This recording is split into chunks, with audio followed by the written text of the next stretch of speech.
नमस्कार स्टूडेंट्स, आज की इस वीडियो में हम लेबनिज़ थ्योरम की ही प्रॉब्लम को करेंगे।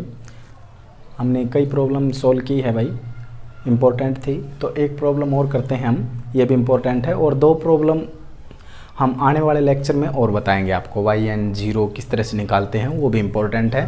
तो लेबनिज़ थ्योरम की फिर हम 2 लेक्चर और लेंगे तो हमारी ये जो प्लेलिस्ट है ये ख़त्म हो जाएगी, उसके बाद हम फिर देखेंगे।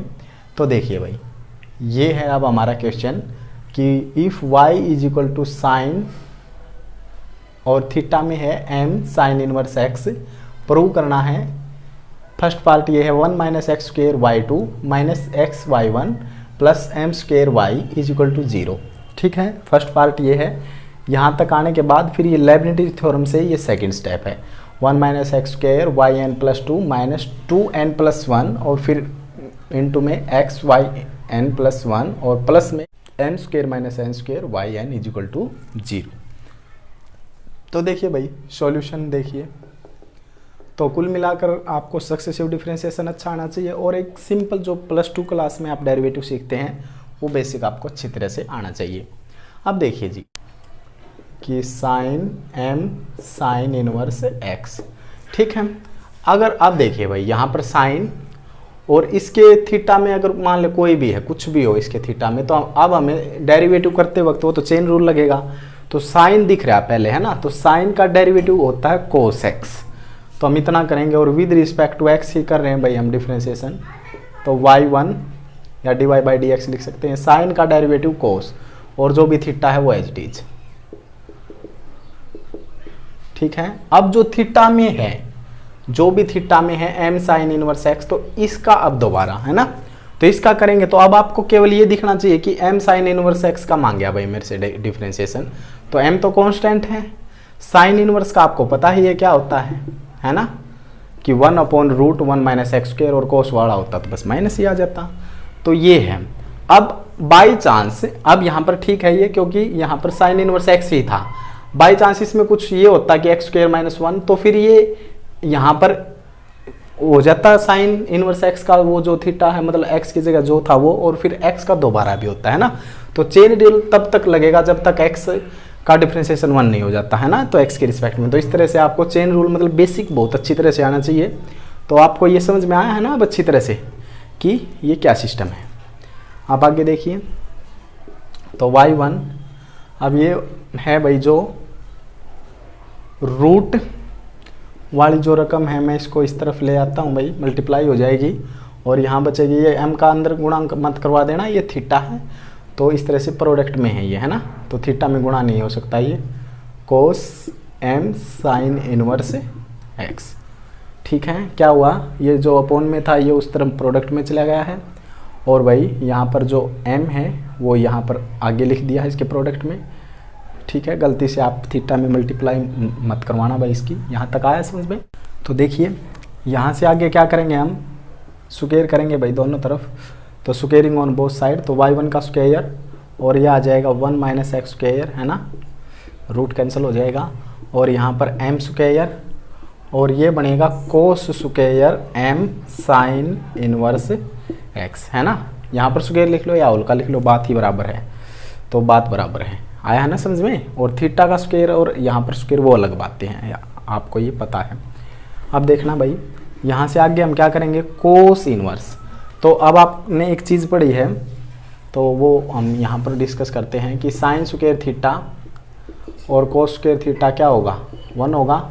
तो कोस स्क्वायर एक्स की वैल्यू हम जनरेट करते हैं, वो तो एक्स जो भी है वो ले लेंगे हम, वो तो 1 माइनस साइन स्क्वायर एक्स, ठीक है। तो ये जो है रिजल्ट ये यूज़ करेंगे, 10th लेवल पर था हमारा ये आइडेंटिटी, तो इस रिजल्ट को यूज़ करेंगे भाई। अब हम यहाँ पर क्यों यूज़ करेंगे वो अभी बताएंगे। m स्क्वायर, तो कोस स्क्वायर को क्या लिखा जा सकता है, कोस स्क्वायर एक्स को 1 माइनस साइन स्क्वायर एक्स, तो 1 माइनस साइन स्क्वायर एक्स की जगह ये पूरा है भाई, तो m साइन इनवर्स x, ठीक है। क्यों लिखा है, क्योंकि अब मैं देखिए यहाँ पर ये क्या है, sine m sine inverse x, मतलब ये स्क्वायर तो होल पर लग सकता है, तो ये वैल्यू किसकी थी, y की थी, तो मैं अब इसको यूज़ कर सकता हूँ, दैट इज़ वाई मैंने यहाँ पर वो आइडेंटिटी यूज़ की थी। तो एम स्क्वायर और यहाँ पर आएगा 1 माइनस वाई और ये स्क्वायर है तो यहाँ पर स्क्वायर। ठीक है, यहाँ तक समझ में आया ना भाई। तो अब ये जो एक्सप्रेशन है, इस एक्सप्रेशन से बस हमने डिफ्रेंशिएशन कर देना है एक बार, ये फर्स्ट रिजल्ट प्रूव हो जाएगा। तो वो तो मैं करूँगा भाई अगेन डिफ्रेंशिएशन इस रिजल्ट का। तो फिलहाल आप यहाँ तक समझिए, मैं इसको 1 का नाम दे देता हूँ या फिर मैं इसको 2 का नाम दे देता हूँ। 1 का नाम तो मैं इसको दे देता हूँ जो हमारी डेफिनेशन में ही थी, और यहाँ पर लिखेंगे हम, साथ साथ में लिखते ज़रूर चलेंगे कि भाई बाई 1 आपने ये रिप्लेस कर दिया है y के इक्वल, है ना। तो यहाँ तक समझ में आया। यहाँ तक क्या किया हमने, y1 साइन का कोस x और फिर x का दोबारा, तो m कांस्टेंट था, साइन इनवर्स का ये होता है डिफरेंशिएशन। ठीक है, और फिर ये होने के बाद ये साइन इनवर्स x ही था, अगर x की जगह कुछ और होता तो उसका दोबारा होता, फिर वो मल्टीप्लाई में आ जाता, प्रोडक्ट में ही आते हैं ना इसमें। तो फिर ये जो था वो उस तरफ चला गया है, ये चीज़ आई है। और भाई फिर हमने स्क्वायर किया है, स्क्वायर के बाद ये यहाँ पर ये आइडेंटिटी यूज़ की है और फिर इस आइडेंटिटी से वो हमारा रिजल्ट यूज़ किया है। और अब देखिए मैं इसका डिफ्रेंशिएशन करता हूँ, तो मैं अब इसको इरेज करना पड़ेगा भाई, और इरेज करने के बाद हमारा फर्स्ट रिजल्ट हो जाएगा प्रूव। तो यहाँ तक आप नोट कीजिए। देखिए अब हम क्या लिखेंगे, we again differentiate with respect to x of equation 2। तो दूसरी इक्वेशन का हम दोबारा डिफ्रेंशिएशन करेंगे, वो आपने लिखना है अच्छी तरह से। तो यहाँ पर क्या लगाएंगे हम, प्रोडक्ट रूल लगेगा। तो फर्स्ट टाइम में फर्स्ट का करेंगे तो 2 आगे आएगा y1, है ना, 2 आगे y1 और y1 x की जगह है तो इसका y2 और y second as it is, और फिर फर्स्ट प्लस का निशान। तो नेक्स्ट में फर्स्ट को एज इट इज और सेकेंड में सेकेंड का करेंगे तो माइनस का 2x और इज इक्वल टू में m स्क्वायर तो कांस्टेंट है भाई, x के रिस्पेक्ट में है, तो 1 का 0 और यहाँ पर होगा 2y, 2 आगे आएगा और y x की जगह है तो y1, है ना, जैसे y1 था तो y2, नेक्स्ट हो जाना है डेरिवेटिव। यहाँ तक आया समझ में। अब हमारा जो है रिजल्ट, उस रिजल्ट में आप देखिए कॉमन आ रहा है भाई आपके पास, क्या कॉमन है, कॉमन आएगा जी टेकिंग 2y1 कॉमन, तो 2 है भाई, देखिए y1 भी है, 2y1 यहाँ से, तो 2 और y1 ये रहा, 2 और y1 ये रहा, है ना। तो कर लीजिए, कॉमन लेने के बाद यहाँ पर बचेगा 1 माइनस एक्स स्क्वायर, आगे पीछे लग सकते हैं, y2 यहाँ पर बचेगा, बताइए माइनस का निशान और 2 निकल चुका है तो x, एक y1 बचेगा, है ना। और इज इक्वल टू में माइनस का m स्क्वायर तो बचे ही गा, और 2 और y1 निकला है तो y बचेगा, है ना, यहाँ तक आपने किया है। तो क्या किया, 1 minus x square minus x y1 जो प्रूव है तो उसमें 0 है इक्वल में, तो हम इसको इस तरफ ले आएंगे तो आपका रिजल्ट यहाँ पर हो जाता है। तो अब हम सेकंड को करते हैं, अब इस रिजल्ट का सारा लेंगे हम, है ना, क्योंकि इसमें अब लेबनिटीज लगाएंगे और इस पर आ जाएंगे। तो आप यहाँ तक नोट कीजिए और इस रिजल्ट को नोट करना है। अब मैं इससे सेकंड स्टेप को प्रूव करता हूँ, तो फिलहाल मैं इरेज कर रहा हूँ और आप आगे देखिए आप ध्यान से। तो ठीक है ना भाई, तो हमने ये रिजल्ट प्रूव कर दिया था, तो इसको हम 3 का नाम दे देते हैं। और अब क्या लिखेंगे, we differentiate equation 3 by Leibnitz theorem, है ना, ये लिख देना। तो अब हम करते हैं, इसमें लेबनिटीज लगाएंगे, तो इसमें लेबनिटीज लगाएंगे तो बताइए क्या होगा, शाबाश, ठीक है ना, ये प्रूव करके आ चुके हैं हम फर्स्ट रिजल्ट को। तो यू वी होगा हमारा ऐसा जो आगे चल के 0 हो जाएगा, तो ये होगा और ये होगा हमारा यू।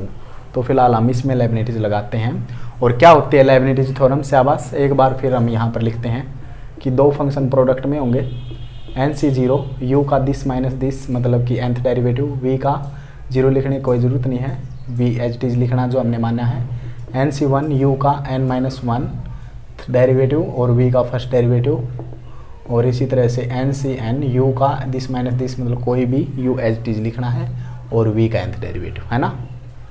ये है हमारी लेबनिटीज थ्योरम। तो इस लेबनिटीज थ्योरम से ही आप देखिए इसमें करते हैं हम, तो यहाँ पर होगा NC0 u का nth डेरिवेटिव, u का nth डेरिवेटिव, तो y2 है तो nth करेंगे, y होता तो yn होता, और y2 है तो yn+2, है ना, आया ना, 2 डेरिवेटिव पहले है और nth करेंगे तो n+2 ही हो जाएगा।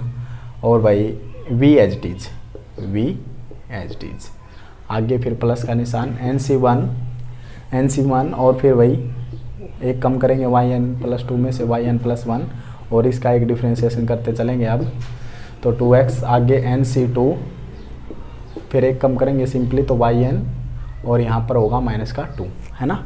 अब आगे करेंगे तो सारे जीरो, तो फर्स्ट पार्ट में लग चुके भाई लाइबनिटीज। अब सेकंड में लगाएंगे तो इसमें ये v का काम करेगा, ये u का, है ना, क्योंकि इसका डिफरेंशियल v फंक्शन को हम ऐसा मानते हैं कि उसका डेरिवेटिव आगे चल के जीरो हो जाना है। तो देखिए अब यहाँ पर लगाते हैं तो x मतलब nc0, u का डेरिवेटिव तो यहाँ पर y2 था तो yn+2 nth डेरिवेटिव, y1 है तो n+1 हो जाना है, और भाई v एच टीज, ठीक है। nc1 तो y का फिर एक कम करेंगे तो yn, और क्या होगा शाबाश x का 1, तो ठीक है ना। आगे करेंगे तो जीरो हो जाएगा, आया ना समझ में। और अब यहाँ पर देखिए भाई, यहाँ पर लेबनिटीज नहीं लगानी क्योंकि ये तो कांस्टेंट चीज़ है, और y का nth डेरिवेटिव हो जाएगा yn, आया है ना समझ में। अब इसको सिंप्लीफाई करते हैं, आपका ये रिजल्ट आ जाएगा भाई। अब हम आगे सोल्व करते हैं। nc0 की वैल्यू 1 होगी तो यहाँ पर होगा yn+2 और 1 - x², और आगे nc1 की वैल्यू हुई है n, तो यहाँ से n वैल्यू होगी, हम काफ़ी प्रॉब्लम कर चुके हैं, तो क्या होगा -2nx, और ये yn+1। आगे बताइए nc2 की वैल्यू बताइए, n फैक्टोरियल 2 फैक्टोरियल और n-, तो मतलब NCR का formula n factorial r factorial n - r factorial. तो इसको ओपन करेंगे तो n-1 और n-2, तो ये कट जाएगा, तो ये बचेगा आपका, है ना।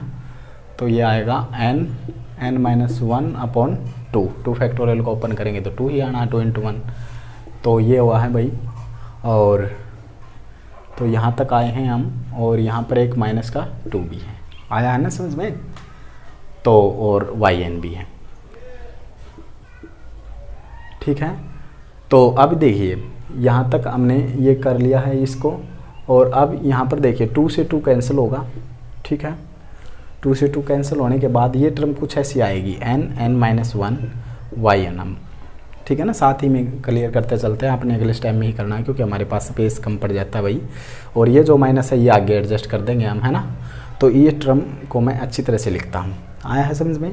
तो ये टर्म ये बनेगी, क्या है ये टर्म, ये है n-1 और yn। यहाँ तक हुआ भाई। यहाँ तक होने के बाद अब माइनस का चिन्ह है, तो माइनस के कारण ये देखिए 1 है, और x तो ये x yn+1 ये आएगा, और nc तो ये प्लस का है तो उस माइनस के कारण माइनस ही हो जाना है, और ये बचेगा n yn, है ना। और फिर आगे यहाँ पर है m² yn, आया है ना समझ में। अब देखिए जी, तो अब हम उसको देखते चलेंगे। तो ये टर्म तो हमारी फर्स्ट टर्म तो आ ही चुकी है कि 1 - x² yn+2, और इसमें देखिए xyn+1 वाली टर्म है, तो कहाँ पर है भाई ये देखिए, एक तो ये रही और एक टर्म ये रही, और बार माइनस आना चाहिए, कोई बात नहीं भाई, बार माइनस रखेंगे, बार माइनस रखेंगे तो किस चीज़ का हो जाएगा, प्लस का हो जाएगा, माइनस का है तो।